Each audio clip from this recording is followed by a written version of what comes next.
Bienvenidos al 7º Congreso Nacional de Ciencia Política aquí en la Universidad Católica de Santa María. Somos Radio Poder Joven y hoy tenemos el grato honor de estar con Jesús Arturo Herrera Salazar, él con la ponencia de la religión activa, la religión zombie y la religión cero, una perspectiva del proceso de secularización en Hispanoamérica.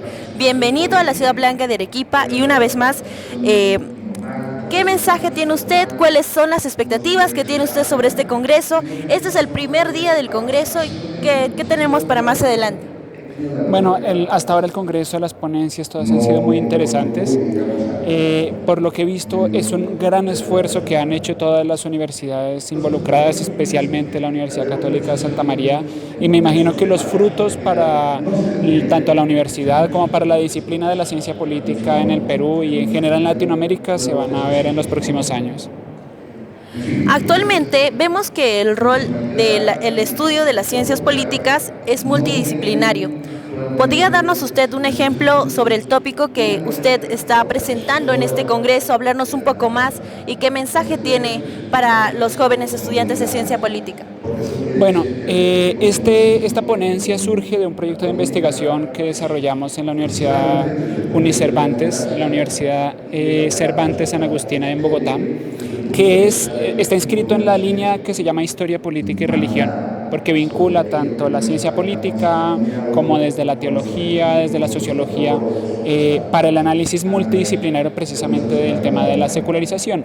Esta investigación en particular surge de una investigación sociológica, demográfica, pero al mismo tiempo que involucra ciertos elementos de derecho y de filosofía en el estudio del fenómeno de la secularización. Habitualmente la secularización se estudia o desde una perspectiva puramente político-jurídica, en tanto emancipación del Estado y del orden secular respecto de las autoridades religiosas, o se estudia desde una perspectiva puramente demográfica, como la pérdida de la hegemonía tradicional de la Iglesia Católica y la aparición de pequeños movimientos. Incluso se habla desde una perspectiva sociológico-económica de la pérdida del monopolio y se habla de los cambios en el mercado religioso, o también ha sido analizada desde el punto de vista sociológico como el proceso de transformación propia de las sociedades y de diferenciación de los diferentes campos que constituyen la vida humana, según el cual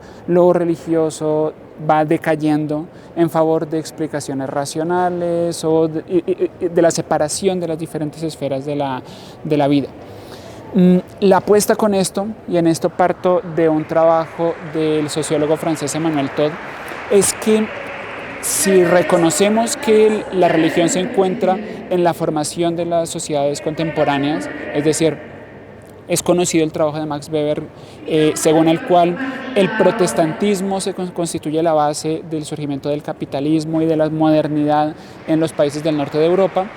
También tendremos que reconocer que la sociedad hispanoamericana nace a partir de una serie de fundamentos metafísicos que le dan fuerza a las demás estructuras sociales, que es el catolicismo, y en ese sentido falta justamente ese análisis del declive de la religión o de los efectos del declive de la religión en las demás estructuras sociales. Por eso es que Emmanuel Todd acuña los conceptos de religión zombie y religión cero, para indicar cómo incluso en ciertos aspectos, en ciertos momentos en los cuales decae la práctica religiosa, la gente se va secularizando, subsisten, hay una pequeña fase en la cual la religión subsiste o pervive en la medida en que la población, aunque ya no crea o no practique en la práctica, sigue manteniendo una serie de valores y de cosmovisiones comunes fundados en la religión y que todavía permiten un cierto grado de acción colectiva. En cambio, la religión cero ya sería el punto en el cual esos elementos ya no existen, la religión ha desaparecido por completo y lo que queda es un poco la pérdida de esas estructuras sociales y que se manifiestan en muchos indicadores económicos y también en muchas de las transformaciones políticas que hemos visto en los últimos años. Bueno, esto es sobre la investigación que está presentando aquí nuestro profesor y también queríamos hacerle la consulta en un contraste con la política, con el estudio de las ciencias políticas allá y la investigación ¿Cómo ve usted el contraste con el ámbito, con la investigación peruana? ¿Se ha topado de pronto con investigaciones que se relacionan con la suya o qué detalles ha notado ahora? Bueno, de hecho, tuvimos en la mañana una ponencia de Damiano, el investigador que viene desde Italia, que hablaba sobre la política en la época de la soledad, y yo decía, casa perfectamente porque justamente ese fenómeno de la pérdida de las estructuras sociales es otro de los síntomas de ese nihilismo dentro del cual se inscribe el concepto de religión cero. Ahora, en el Perú me ha llamado la atención lo que mencionaban al principio de que solo hay 9 escuelas de ciencia política en el país.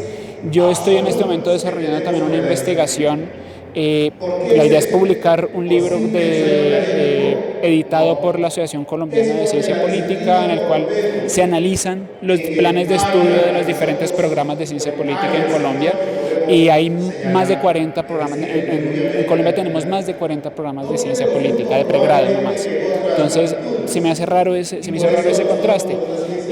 Una primera explicación que yo no encontraba era tal vez a la relación entre la universidad pública y la universidad privada, pero recién me mencionaron justamente ahorita después del almuerzo como también en el gobierno de Fujimori se trató justamente de despolitizar la universidad, y pensaba yo eso probablemente también ser uno de los factores de que existan tan pocas facultades o escuelas de ciencia política en el Perú. Es interesante la perspectiva que nos cuenta y que nos ha comentado. Esperamos sea gratificante y fructuosa su estancia aquí en Arequipa. Nos quedan 2 días más en este 7º Congreso Nacional de Ciencia Política y Gobierno. Somos Radio Poder Joven, la voz de nuestra generación al aire. Muchas gracias. Le auguramos éxitos.